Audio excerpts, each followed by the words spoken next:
We've all heard that age-old saying, an eye for an eye.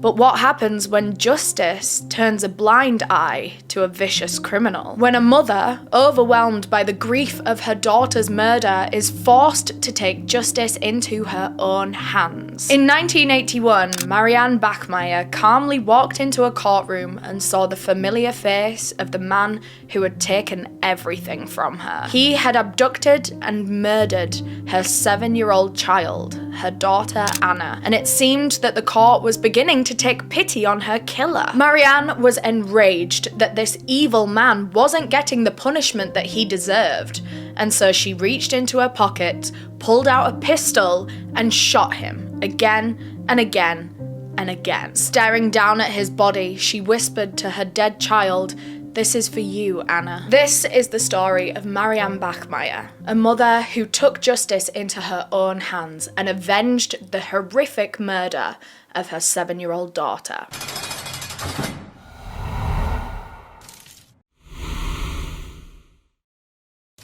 This series is intended for educational purposes, to memorialise victims and to amplify important conversations. All opinions stated are mine alone. Before we dive into the episode, I want to give a thanks to our sponsor for making this episode possible, Skillshare. I have been on YouTube telling these spooky stories for over 5 years now. That's crazy. So I'm always looking for new ways to improve and mix things up and develop my storytelling. So I recently did a class on Skillshare called Creative Writing Bootcamp, Start a Brand New Story by best-selling author Myla Goldberg. Myla has specifically created 5 fun exercises designed to transform you into an idea-generating machine. If you've ever fancied yourself a writer, especially a fiction one, then this class is perfect. Myla teaches you how to use your memory to create vivid settings, to create villains with empathy, and to develop real-world engaging dialogue. And she'll also help you build your characters from scratch into fully formed people. At first, I tried to take this class step by step, one at a time,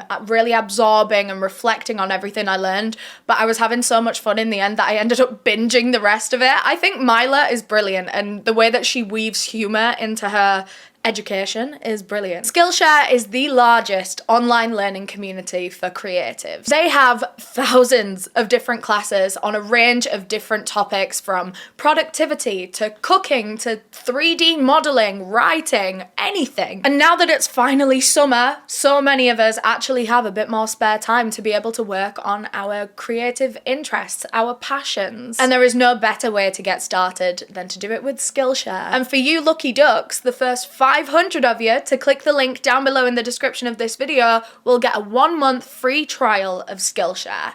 And you can take so many classes in a month, believe me. It's so worth it. Don't wait, go down there and click it. Thank you so much to Skillshare for sponsoring another episode. Now, before we get into the episode, I want to warn you, we're going to be covering a lot of sensitive topics in this case, including discussions of domestic violence, child abuse, racism specifically related to the Nazi Party, suicide, rape, and murder.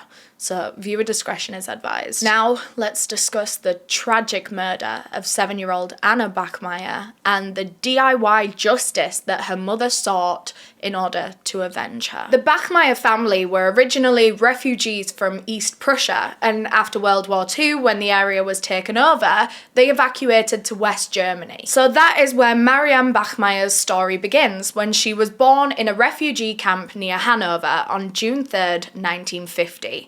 And immediately she is born into a world of chaos. Her household was a very strict, very religious one. Her father had actually been a Nazi soldier in the Waffen-SS?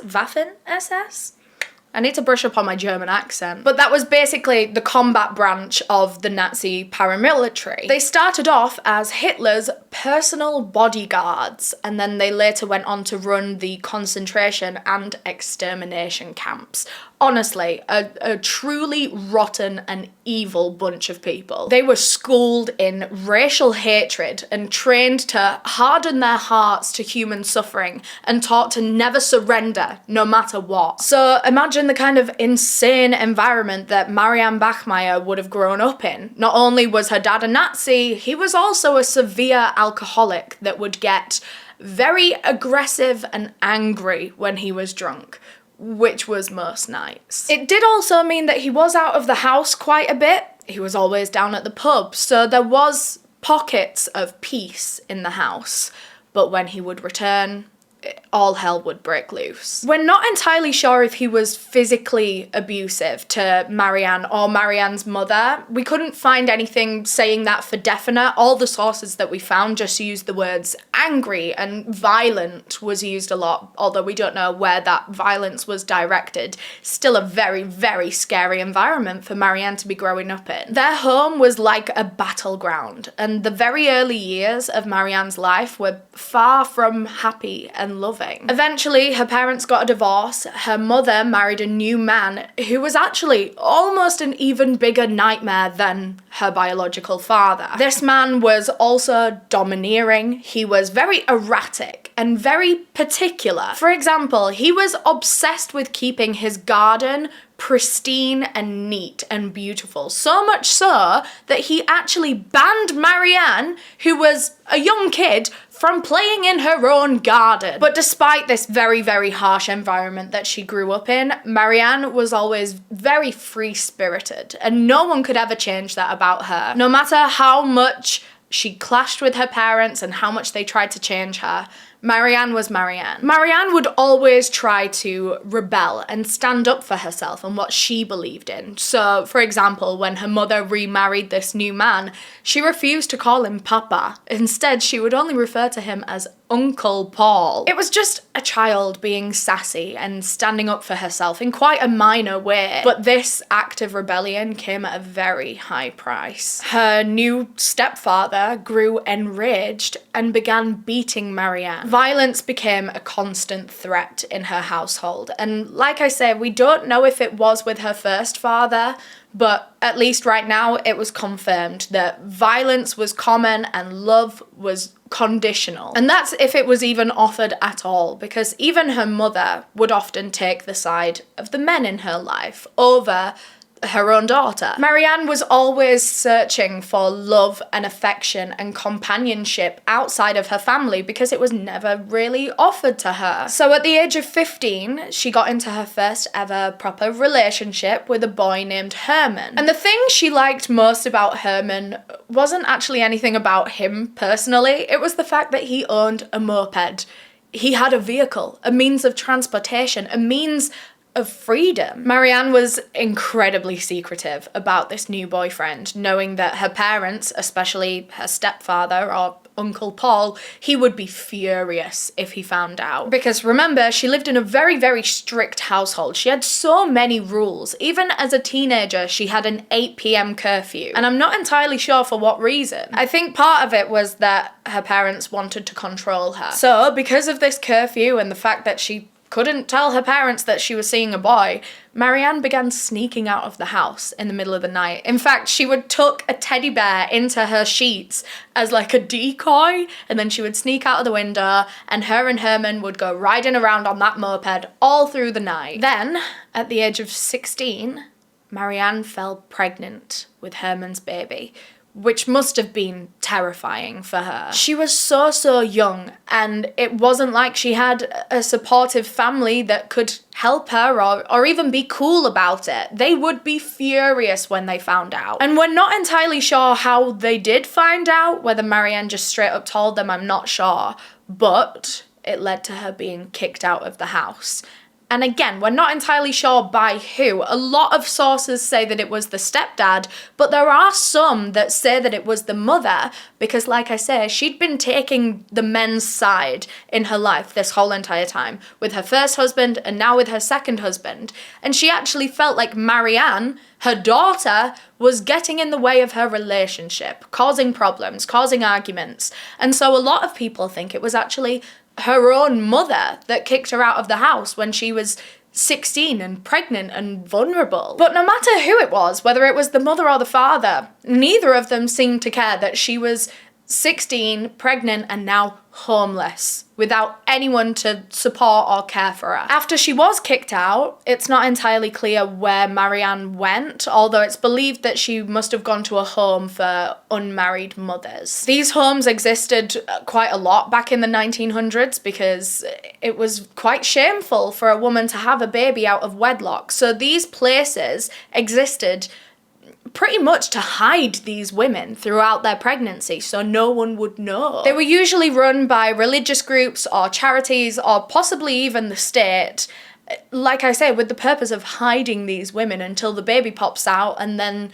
they usually give the baby up for adoption. In these shelters, the conditions were very, very basic. There were very strict routines and rules, and there wasn't much emotional support at all. Like I say, these places weren't so much to support the women, but to hide them. So yeah, there wasn't too much therapy and counselling and just shoulders to cry on even. In 1967, when Marianne was still 16 years old, she gave birth to a baby girl and put it up for adoption. And this must have been such a heartbreaking decision for Marianne to make, because she did want a child. She knew that she wanted to be a mother one day, but this was way too soon. She was way too young. She had no one and nothing in life. She had recently been made homeless, and she knew that it wouldn't be fair to that child to keep it in those circumstances. She knew that some other parents would be able to give it a better life than she could. It was a very, very brave decision. Although it was a decision that she probably felt like she didn't have much choice in. She was so alone at that point in her life. And you might be thinking, well, where's the father of the baby? I'm thinking the same thing. Apparently, he just kind of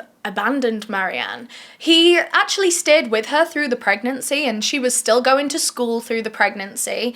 So, I mean, she wasn't being hidden very well, I guess. But not long after the baby was actually born and given up for adoption, Herman didn't really want to speak to Marianne anymore, and we don't know the details of that. But one thing we do know is that he had actually talked about wanting to marry her. Herman had actually gone to his own father and said that he was thinking of buying an engagement ring.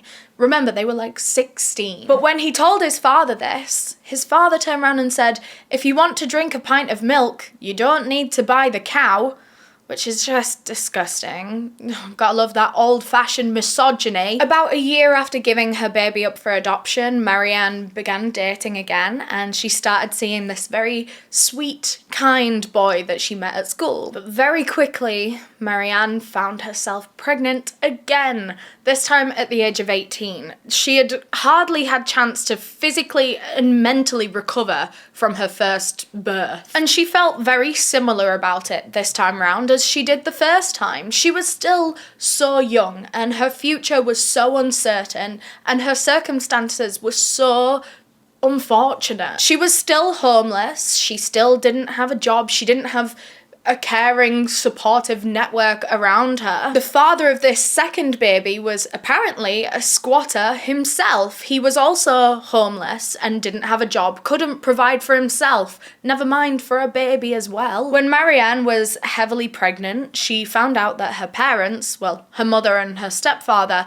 were going away on holiday, and the house was going to be empty. So she and her boyfriend actually went and broke in to her family home that she had grown up in, and they squatted there for a while. But when they got there and they broke in, one of the neighbours, a man, noticed, and he began to watch Marianne. Not in a snitch on you to your parents kind of way, actually in a much more sinister way. A few nights later, that same neighbour that had been watching the heavily pregnant, very young Marianne for days decided to break into the house when she was home alone one night. When he found her, he pointed a gun at her and raped her at gunpoint. She was heavily pregnant, a teenager, and all alone in what used to be her family home. As he was leaving, the man turned back to her and growled, "If you call the police, I'll kill you." But thankfully, Marianne was brave and she called the police anyway. The man was arrested and a trial was set. Unbelievably, he actually had the audacity to try to justify his actions, justify raping her by saying that Marianne was a whore.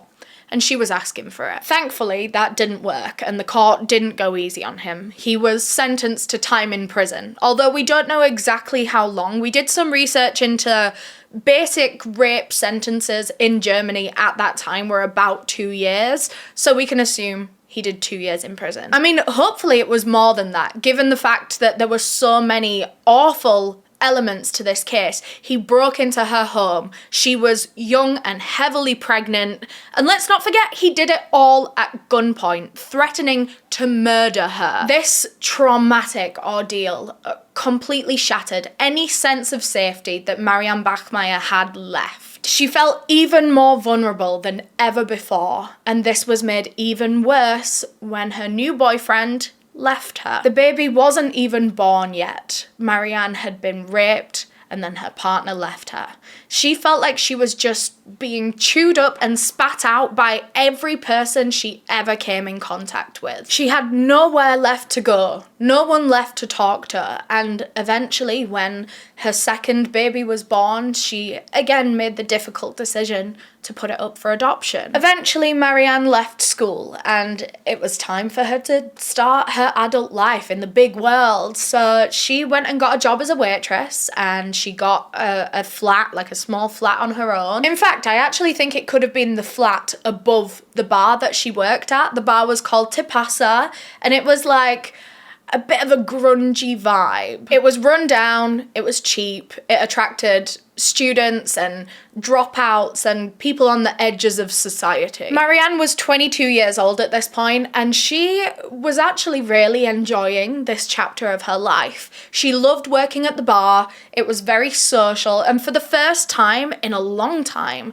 she had a network of people around her that cared about her. And Tipasa, this bar, was very heavy with hippie culture, something that suited Marianne so well. Like I said, she was always so free-spirited. She made friends with the regulars, everyone knew her and liked her, and she finally had a place where she felt like she belonged. She was the kind of woman who turned heads without even trying. She was stunning, very striking. She had dark hair and like greeny blue eyes. She was a hit with the men in Tipasa, I'll say that. Soon, she began an on-again, off-again relationship with the bar manager, a man named Christian. And he was your typical hippie fella. He had like long, unkept hair, big bushy beard. He had like colourful, mismatched clothing all the time. Sounds like a cool guy. And not long after starting this relationship with Christian, Marianne found herself pregnant again, now at the age of 22. But everything was different this time, wasn't it? Her circumstances had changed. She was happy. She had a job. She had a means of providing for a baby for the first time. And like I said, she had always wanted to keep these babies, or she'd known that she wanted a baby in the future at some point, and it finally felt like the future had arrived for her and she was ready. And in fact, another factor that went into making that decision is the heartbreak that she had suffered over giving up her last 2 children. She just couldn't face giving birth to a baby and having to hand it over and never seeing it again. She couldn't do that for a 3rd time. So, on November 14th, 1972, Marianne gave birth to a beautiful baby girl named Anna. At first, the baby's father, Christian, promised to support Marianne and support the baby. But the truth was that he wasn't ready for this kind of commitment in life. Not long after the birth, he backed out of his fatherly responsibilities and left Marianne a single mother. She was definitely disappointed by this. She had wanted Christian in her daughter's life, but you know what? If that was what he wanted, then Marianne felt confident that she could raise Anna all by herself now. But now that she finally had a child that she was going to raise, she decided that she couldn't ever face being pregnant and going through all of those decisions and all of those body changes ever again. She didn't even want the possibility of that even happening. So she decided to get herself sterilized in her early 20s. And that's basically where a woman's fallopian tubes are cut, tied, or blocked to prevent her eggs from, you know, making it to the uterus and being fertilized. It makes it nearly impossible to get pregnant, and I will emphasize nearly, because there are some horror stories of women that have gotten sterilized and they think it's completely foolproof, and then they fall pregnant and they're like, well, shit. But isn't that kind of the same with everything, you know, every kind of contraception? There's horror stories of people falling. I'm calling it horror stories, sorry. I guess it is horrific though to fall pregnant when you don't want to be and you don't want to go through that, you know, fair enough. Anyway, at first when Marianne had baby Anna, everything in her life started to revolve around this little baby. And it kind of had to, because Marianne, although she had a job now, she didn't have a lot of money from it and she couldn't afford childcare really. So she would actually bring Anna to work. This little baby was practically raised in a dive bar. But you know, all the regular customers and all the staff at Tapasa loved this baby. They doted on her. It was like everyone's child. So I guess it wasn't all bad. Maybe it's not an ideal environment. Far from an ideal environment actually. But she had a lot of people around her that really cared for her. And baby Anna grew up to be just like her mum in the way of she was so free-spirited and so positive about life. Honestly, I imagine the hippie culture of Tapasa had a lot to do with that, had a lot to do with Anna's views in life. But as Anna grew up, you know, I guess it's easier to raise a baby in a bar when they are a baby because they don't know what's going on around them. But as Anna became a toddler and then 5, 6, 7 years old, being raised in a pub was, like I say, far from ideal. It was a very rowdy, noisy environment with a lot of drunk people. And her mum was very busy because remember, she's on shift. It's not like her mum is just taking her to the pub and talking to her there. She's busy. She's off with the customers. She's off pouring pints.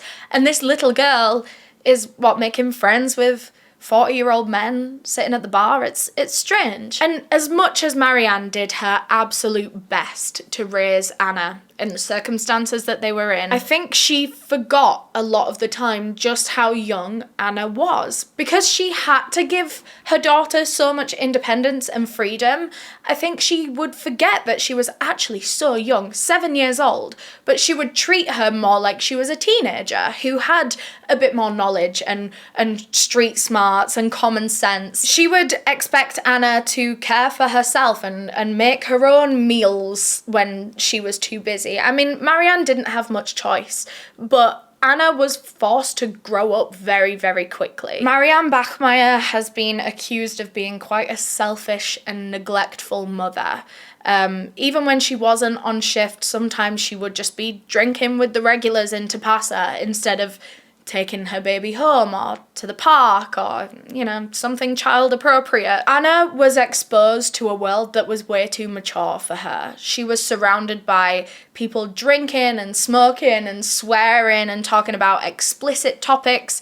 She was 7. And then Marianne would bring her home at the end of the shift, which her shifts would end in the early hours of the morning. She works at a bar, so she's nocturnal, pretty much. She would go home and sleep through the day ready for her next shift the next night. So her 7-year-old daughter was also on that cycle. But actually not quite, because Marianne would drink during her shifts and she would stay for a drink with the regulars after. So she would proper conk out asleep when they get home, and she would be passed out until like 5, 6 p.m. the next day. Of course, Anna was 7 years old and she hadn't drunk alcohol, so she was up and she was bright and ready for the next day.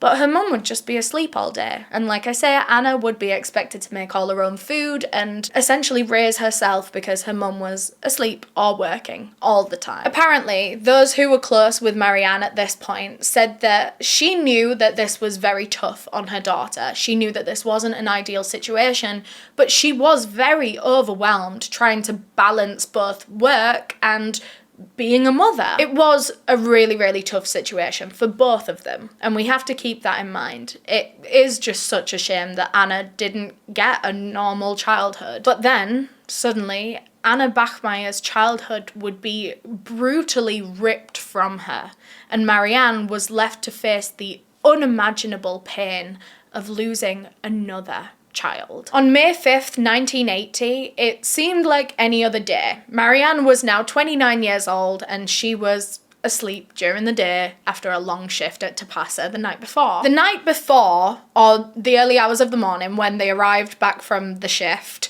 Marianne and Anna had gotten into an argument, which I think in itself is very, very sad that a 7-year-old is being expected to kind of hold her own in an argument. And this is what I mean by how I think Marianne would treat this 7-year-old much more like a teenager who can argue. I feel like a 7-year-old can't really argue. They can kick off, they can tantrum, they can be naughty, but I don't think you can back and forth argue with a child that just doesn't quite understand. But anyway, that aside, Marianne and Anna had had an argument in the early hours of the morning, and then Marianne slept through the whole next day, and Anna was expected to wake up at a normal time and take herself to school, give herself breakfast, get ready, all of that on her own at 7 years old. But Anna woke up that morning and, in a form of protest to her mother, to show her just how pissed off she was after this argument,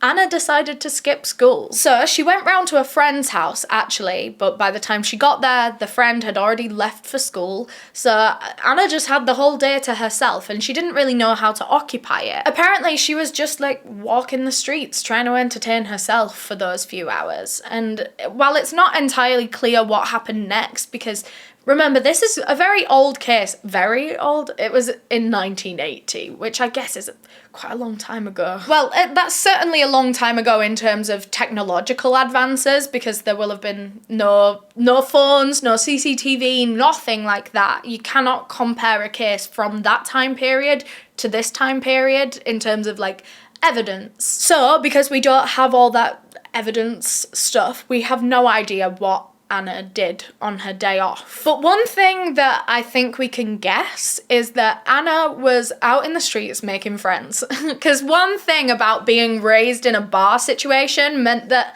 Anna was very, very confident and she could talk to anyone, especially adults, random adults, since that was her whole entire socialization. Of course, this is all just guesswork, but one thing we do know for certain is that at some point that day, Anna crossed paths with a man, a 35-year-old butcher from the town named Klaus Grabowski. He actually lived about 200 meters away from Tapasa, which is also where Anna and Marianne lived, I believe. So it's very likely that he would have seen Anna before or might have even met her, spoken to her in the bar. From what we can gather, it seems that Klaus lured Anna into his house, this 7-year-old girl, on the premise of coming back to play with his cats. But what happened next was beyond horrific. Klaus sexually assaulted the little girl and then strangled her to death with her own pantyhose. He proceeded to put her dead body in a cardboard box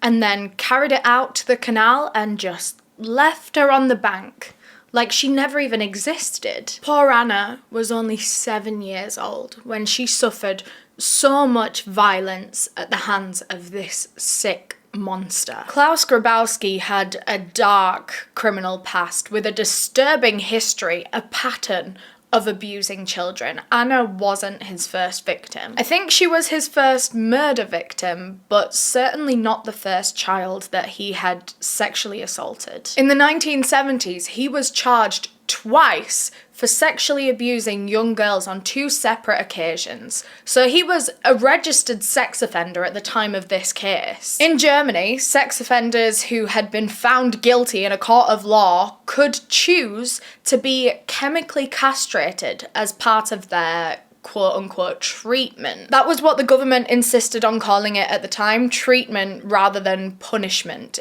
They were hoping that it could be a cure for paedophilia. Chemical castration is much different to, physical castration where they cut off someone's gonads. Chemical castration is usually done through drugs that alter the person's sex hormones, decrease their libido, and then in general make sex seem unappealing. Usually the effects of chemical castration are stopped and reversed once the drugs are finished. So it's not a permanent solution or a permanent punishment by any means. It was temporary, but Klaus was given this choice. He could have the chemical castration. If he agreed, he would be released. He wouldn't have to be locked up behind bars because, well, they hoped that that would make him not a danger to society anymore. But if he didn't want to have the chemical castration, then he would have to remain in a psychiatric institution for an indefinite amount of time. It could be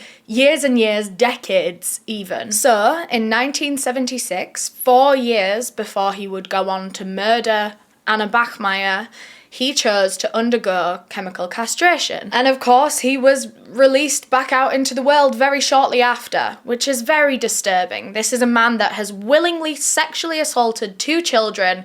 They gave him a few pills and then said, look, you're allowed out, just stay away from kids. Like, as if that's gonna actually work in the long term. Especially this kind of treatment that is temporary. If he was to stop taking those tablets, we have to put a lot of trust into a situation like that. You have to trust a paedophile to want to take medication to stop them from being a paedophile. Someone that has already acted on that urge twice. Of course, they're not going to want to keep taking that medication, surely. But I don't know. They trusted him to take the meds and stay away from kids. Clearly, this so-called treatment didn't work because 4 years later, he would go on to do unspeakable things to Anna Bachmeier. And it's just absolutely heartbreaking that this 7-year-old little girl's life was the price that had to be paid for insufficient rehabilitation. On the 5th of May, when Marianne woke up, Anna wasn't in the house. Although this wasn't immediately alarming because she was supposed to be at school that day. So Marianne woke up thinking that Anna had gotten herself ready, gotten herself some breakfast, and gotten herself to school. So Marianne went about her day as normal. She ran some errands, went and did a photo shoot for a magazine. I don't know, apparently she had this certain make and model of car that this magazine were doing a shoot about. I don't know, whatever. But after all of that, she returned back home, and it was now kind of the evening, and there was still no Anna in the house. Marianne panicked, but not to a huge extent just yet. Obviously, she didn't know where her daughter was, and that's worrying, but she never in a million years thought that something terrible had happened to her. She thought that Anna was just playing out in the streets, lost track of time, didn't tell her mum where she was going to be, you know? So Marianne goes out into the streets and she's walking up, down, around, everywhere, all over town, shouting Anna's name and not seeing her. No one had seen or heard from her all day. By the time night fell, Marianne knew that she couldn't do this alone, and so she called the police to officially report her daughter missing. A search took place overnight and into the next morning, but there was still no sign of Anna whatsoever. At this point, Marianne was actually a bit annoyed with Anna, thinking that this was intentional, thinking that she was just trying to make a statement to her mum, because remember, they'd gotten into a huge argument the night before they went to bed. So she thought that Anna was just making her worry. She thought that maybe she was like hiding out at a friend's house, hoping to piss her mum off. But as time kept going by, hours and hours went by, she spoke with more of her daughter's friends and their parents. It started to seem really, really horrifying. Then a policeman knocked on Marianne Bachmeier's door with some awful news. Earlier that morning, a woman had shown up to the police station with some information about Anna. This woman was Klaus Grabowski's fiancée. She claimed that the night before, she had gone home to her partner, she'd seen Klaus, and everything was fine. But after a while, he started confessing things to her. He told her straight up that day he had sexually assaulted and murdered a child. And he gave his fiancée so many details. He talked about how he had strangled her with the pantyhose right there in their flat. And then he'd put her body in a cardboard box, taken her out to the canal and just discarded her there like she was rubbish. He had told all of this to his fiancée. His fiancée knew that she needed to report it. And now the police were feeding back all these awful details to her poor mother. Marianne was overwhelmed with every devastating emotion that you can imagine. In fact, I bet it's hard for a lot of listeners to imagine how Marianne must have been feeling. Losing a child is apparently a pain unlike any other. But among all of that sadness and anger, Marianne also felt a lot of guilt. I mean, partly because she'd been annoyed with her daughter for the past, 2 days while they were looking for her, because she thought she was taking the piss. She thought that her daughter was trying to make a statement, and she was angry about that. And now she realized she was wrong the whole time, and she just felt awful. And she felt so bad that the last time she had ever seen and spoken to her daughter, it was an argument. And now she could never make up with her. When she realised that Anna had skipped school that day and that was how she was on the streets, that's how Klaus saw her, Marianne felt even worse still, because if they hadn't had that argument, Anna wouldn't have skipped school and she would have been safe there. It's another heartbreaking series of what ifs. What if things were different? Of course, nothing could be done now to change the circumstances. It was absolutely heartbreaking. But if there is even a slight silver lining on this, the way that they had received this information was incredibly useful. From Klaus Grabowski's fiancée herself. She had gotten a confession, she had this man's name, his address, she could take police right to him then and there. And they did. They went and arrested him immediately, the day after he had committed this horrific crime. It was an incredibly quick investigation in that way. And of course, that doesn't make anything better. In fact, I don't know what's worse. Solving it quite quickly and having a face and a name and having to look at the person that did that to your daughter. Or could you imagine if it became a cold case and they were never able to find the killer? Again, I don't know what's worse, having no answers or having the answer and staring him right in the eye. When Klaus Grabowski was arrested, he told police where they could find the body on the canal. They went and collected her, and Anna's body was apparently tied up, and she had been carefully placed inside this box. When Marianne went to Lübeck's cemetery to go and pick out a spot for Anna's grave, the undertaker asked her if she wanted a single or a double grave, and Marianne replied, "Double. It's for Anna and me. I'll be with her soon." Marianne had already been through so much in her life. It was relentless, and she had been forced to be incredibly resilient. She had to be. But losing her daughter was something that she just couldn't get past. She wasn't going to move on from this. You can't move on from a pain like that. It was just too much for her to bear. She didn't want to live with the knowledge of what happened to her daughter and what her daughter went through in her final moments. On the day of Anna's funeral, the sun was shining bright and people turned up in droves to pay their respects. For someone who had only had 7 years on this earth, it was one hell of a turnout for her funeral. It seemed like every single staff member and every single regular at Tapasa were there for her. And the funeral wasn't a traditional religious ceremony. That wasn't very Marianne, and in turn it wasn't very Anna. They were very alike. She was like her mother's mini-me. So this funeral was more like a celebration of what Anna's life was. Marianne had arranged for a Pink Floyd song to blare out over the speakers. Everyone formed a circle around her coffin. It was such a beautiful, heartfelt tribute. But back at the police station, Klaus Grabowski was being interrogated, and he was coming up with some wild and truly disgusting stories about Anna. He confessed to the police that yes, he did murder this 7-year-old girl, but he denied ever sexually assaulting her. He told police this twisted version of events, that it was this 7-year-old girl that was the one actually trying to seduce him. And he said that he turned her down because he's a good guy. He turned her down. But that didn't go down well with Anna. He said that she got very angry. He claimed that when he didn't go through with what she was asking, she tried to blackmail him. This monster claimed that Anna had threatened him that she would go home and tell her mummy that Klaus touched her if he didn't give her some money. Klaus said that he panicked when she supposedly said this. He didn't know how to protect himself from such a claim to his reputation, and so he decided to kill her.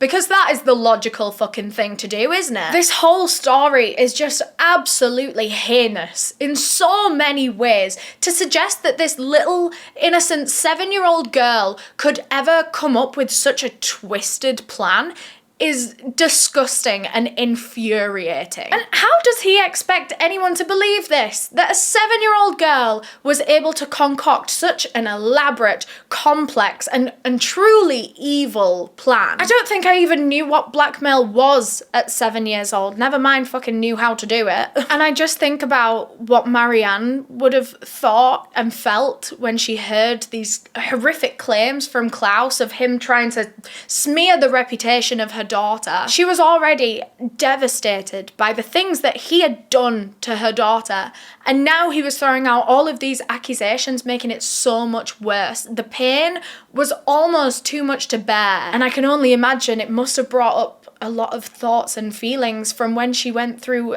quite a similar situation herself. Remember when Marianne was 18, she was heavily pregnant, and her neighbour broke into her house and raped her, and then tried to justify it by saying she was a whore and she deserved it. She had to listen to her rapist saying all of that about her, and now she had to sit there and listen to Klaus Grabowski saying it about her 7-year-old daughter. Marianne knew that she had to get justice for her daughter. That was non-negotiable. She was going to do that.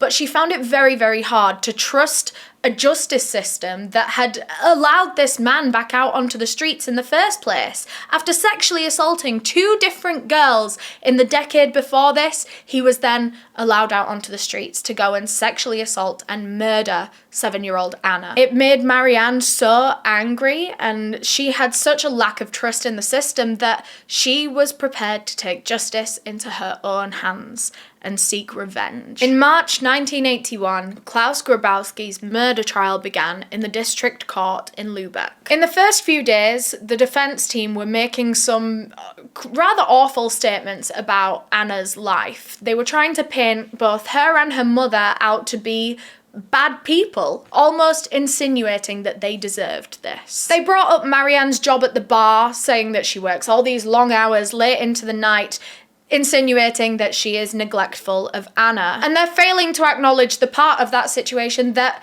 she needed a job to be able to provide for her and that daughter, and the job at Tapasa worked. So it's like mothers can't win unless everything is absolutely perfect. There was always going to be something that they tried to pick out about Marianne. Klaus's defense also decided to bring up Anna's school attendance, as if that has anything to do with this whole situation, you know, saying that she used to skip school and a lot of the time she was late, and then insinuating that that is her mother's fault because she works late and all of this kind of stuff. And you know what, maybe there's a bit of a point in there, but it's so irrelevant to the point at hand, as if any of that has anything to do with her sexual assault and murder at the hands of a sick paedophile. Her school attendance is absolutely irrelevant. Having to sit through a trial like that sounds like a parent's worst nightmare. It must have been truly awful for Marianne to have to listen to his defense team twisting the story. But then this nightmare got even worse. Klaus continued to defend himself in all these different ways, and he said that he had killed Anna when he was going through a time of serious hormonal imbalance, obviously after his chemical castration. You know, his treatment, quote-unquote treatment for paedophilia. He was now claiming that that treatment had actually caused him to re-offend. Marianne had to sit in that courtroom and listen to Klaus give all these different reasons and excuses as to why her child was no longer alive. And by the end of day 2, she could not listen to a single second more of it. Day 3 of the trial was March 6th, 1981. It was a cold and rainy morning. As people began entering the courtroom, all the main people enter first, and then the gallery, the public, are only allowed in 5 minutes before the trial begins. So right now it was still pretty quiet in the courtroom. There weren't as many people. Klaus Grabowski was brought in through a side door. He was led over to his little desk and he sat down. Then Marianne walks in the room and she walks quite close up to Klaus Grabowski and she hovers just a few meters away from him. People noticed her fumbling with something under a long green coat, and then suddenly she pulled out a .22 caliber Beretta pistol from her purse and aimed it at Klaus Grabowski's back. She fired 8 shots and only 2 of them missed. She successfully shot her daughter's murderer 6 times and killed him instantly. Everyone around gasped and screamed. People were trying to run out of the courtroom, worrying that she was about to, do a whole entire massacre in there? Some people were just absolutely stunned in place. That kind of freeze response. They couldn't believe what they had just seen. Immediately after being shot, Klaus's body slumped forward onto the desk and then slowly slid onto the cold courtroom floor. Witnesses claim they heard Marianne whisper,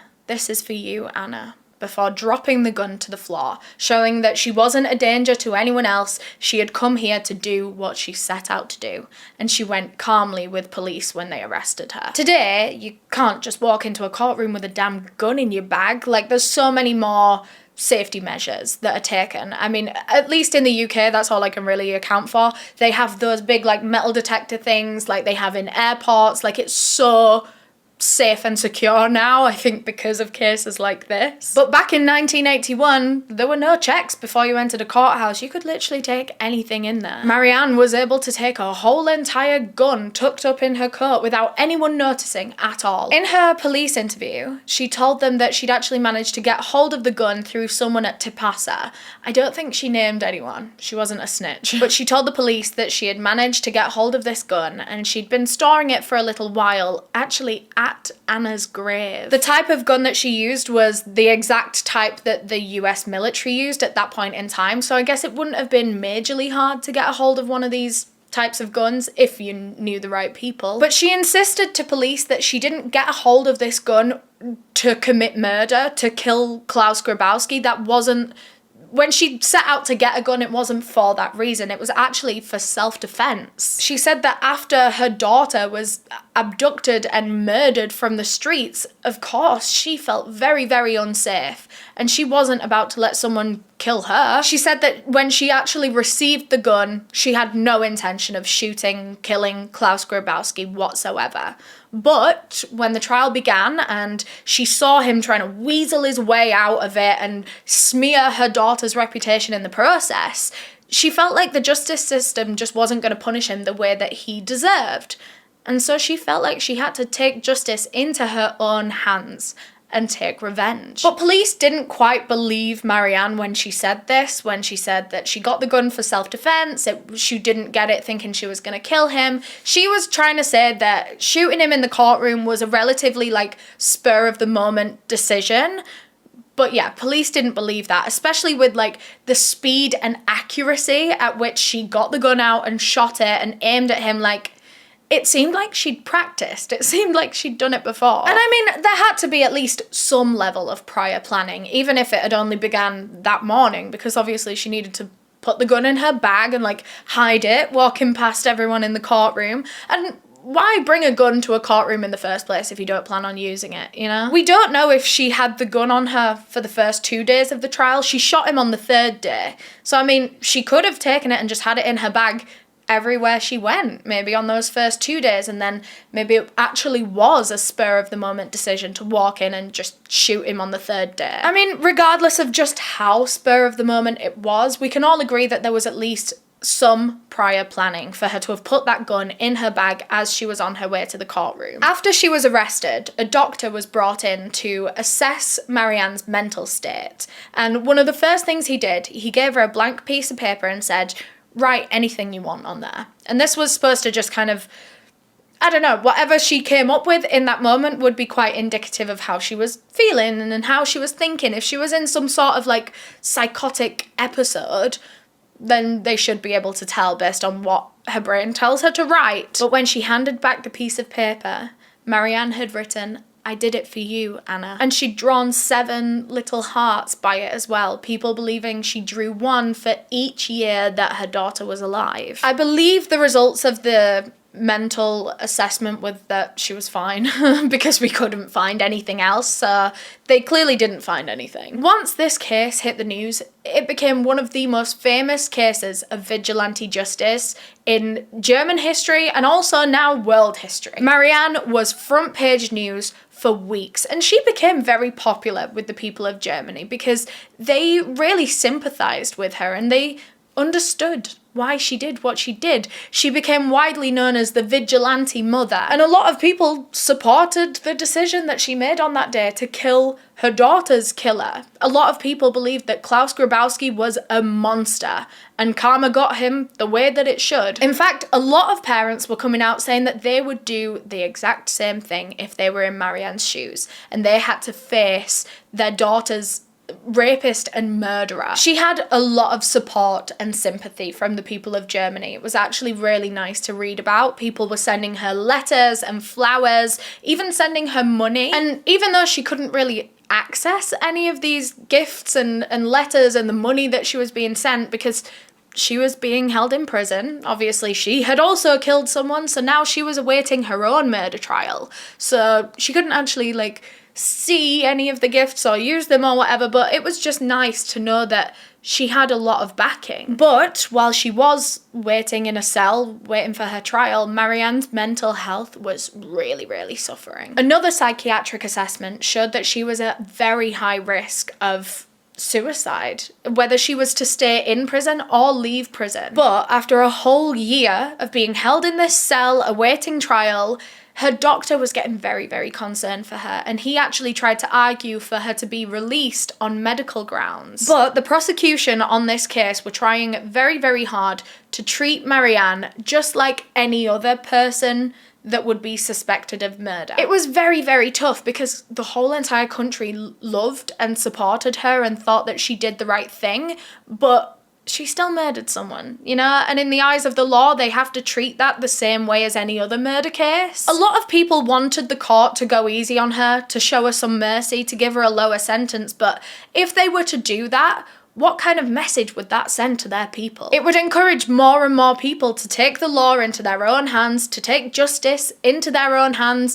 and things would get very dangerous very quickly. In a way, the courts kind of had to make an example of Marianne and send the message that no matter what your reason is for wanting to kill someone, you can't do it. If you kill someone, you pay the price for it, no matter what your reasoning. But like I say, pretty much the whole of Germany saw Marianne as a hero that shouldn't be punished like any other murderer. She murdered someone that a lot of people believed deserved to be murdered. Anyway, at the age of 32, Marianne was charged with Klaus Grabowski's murder, and it went to trial. And if she was convicted, she could actually spend the rest of her life in prison. The trial dragged on for about 4 months, and her side was trying to say that she was so emotionally distressed by what Klaus had done to her family that she shouldn't be held responsible for her actions that day. But the prosecution were trying to argue that she knew exactly what she was doing. She brought the gun into the courtroom that day with the intention of committing murder, they believed. And apparently, after she shot Klaus, Marianne made some suspicious comments. The judge himself overheard her say, "I wanted to shoot him in the face, but I only got him in the back. I hope he's dead." 2 police officers heard her say, "Unfortunately, I only got the pig from behind." These comments were presented in court by the prosecution in an attempt to show that her killing of Klaus was premeditated. Her saying, "I wanted to get him in the face," proves that she had thought about killing him before that moment and thought that she wanted to do it in the face, It's not a very strong case against Marianne, and plus she had the backing of the whole entire country. So I think that had a very big part to play in what I'm about to tell you. In the end, Marianne's murder charge was dropped. She was still charged with manslaughter, and she was sentenced to 6 years in prison, but she only served 3 of those years. Oh, and actually, a part of that, she was also charged with being in possession of an illegal firearm. So for manslaughter and the firearm charge, she served 3 years in prison altogether. But when she was released 3 years later, things began to change, and people's perceptions of Marianne began to change. The media began digging into her past, and suddenly the public opinion shifted. They went from loving this vigilante anti-hero to condemning her very quickly. The public found out that she had been pregnant twice in her teenage years and given both of the babies up for adoption. And they didn't like that, I guess. I find that absolutely ridiculous, that you can be mad at anyone for wanting a baby to have a better life than what they could give it. Like that, what do you want her to do? Do you want the baby to suffer? Sorry, I get like really passionate about that kind of stuff. Pro-choice, you know? But I don't think it was the adoption stuff that really shifted the public opinion. I think that was when they found out that her father was a Nazi soldier. At this point, post-war Germany was really trying to move on from its past, and this information that the nation's hero actually had ties to the Nazi party. It really didn't sit well with the German public. All that support that Marianne had initially received very quickly turned into harsh judgment. She no longer seemed to fit that innocent mother hero role that everyone saw her as. Marianne was 35 years old when she was released from prison, and she successfully, I would say, moved on with her life after this. She met a man and got married to him, and that was in Germany, but they very quickly moved to Nigeria because her new husband was a German teacher. So they went over to Nigeria, he was teaching the kids German.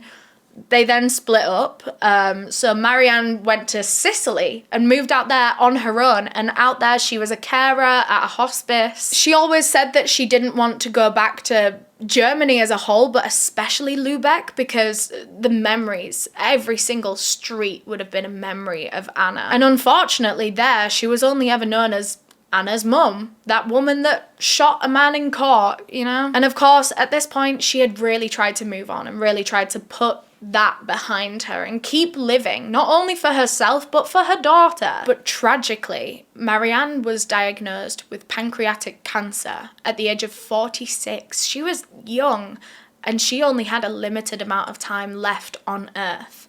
And she decided that she would finally return to Lübeck. After all, that is where she had always planned to die and be buried, right next to her daughter. On September 17th, 1996, Marianne Bachmeier passed away, and of course, she was buried right next to her little girl. Marianne never regretted what she did in the courtroom that day. Even as practically the whole of Germany turned against her, she always felt like she did right by her daughter, and she never took back her actions. But a crazy part of this whole story is that because Klaus died during his trial before there was a guilty verdict, he actually died technically an innocent man. He was never able to be found guilty. But I mean, does that even matter? In some ways, Marianne's actions feel like justice enough. An eye for an eye, after all. We get why she did what she did, and parents all over the world said that they might have done the same if they were in her situation. She just couldn't bear to hear her child's memory get poisoned by this monster, by the lies of the man that killed her. Maybe Marianne wasn't the innocent, perfect hero type that everyone wanted from the vigilante mother, but that doesn't change the situation that everyone initially loved and supported her for, that she avenged her 7-year-old daughter and got rid of the sick, disgusting paedophile that took Anna from this earth. And it makes you think, if it was Anna's father rather than her mother that had gone into the courtroom and shot her murderer, would he have faced the same judgment that Marianne faced? Or does the world just expect more from mothers than they ever expect from fathers? Do they expect more from women in general? Women can never be perfect, can they? Before I finish up this episode, of course, we've talked about so many sensitive topics in this one, so check in with yourself. I hope you're doing well. And I want to share some different organisations that help with this kind of thing, if you need help, or if this case has affected you and you want to do something, you want to act, I've got you. If any of you are able to donate or read up on the work that these organisations do, I mean, please do that. Women's Aid UK is a charity that supports women and children who are affected by domestic abuse. They aim to ensure that victims are believed, they are understood, and they know that the abuse that they have faced is not their fault. Gingerbread is a charity supporting single-parent families. They campaign against poverty, disadvantage, and stigma to ensure fair and equal treatment. And of course, you can get involved with either of these charities or so many more. We actually have a link down in the description of all of our episodes with a huge list of charities and organisations that we love and support and would love for you guys to support as well. You can donate, you can volunteer your time, or even just raise awareness of the incredible work that these organisations do. Like I said, all the links will be in the description of this episode. Thank you so much for watching this case, and thank you again to Skillshare for sponsoring. Remember, the first 500 of you guys to go and click the link down in the description will get a 1-month free trial. And you can do so many classes in that time, you don't want to miss out. But yeah, thank you so much for watching this episode. If you enjoyed, please leave a thumbs up down below or leave a comment. If you engage with this video in some kind of way, it sends a message to YouTube that you like this content, and then we'll get to see each other a lot more. If you want to watch another one of my videos, there's one on screen right now, or if you want to subscribe to my channel, you can click the circle with my face in. Make sure you also click the notification bell so you never miss an episode. But with all that being said, I'll see you next week with the next one. Thanks so much for watching. Bye.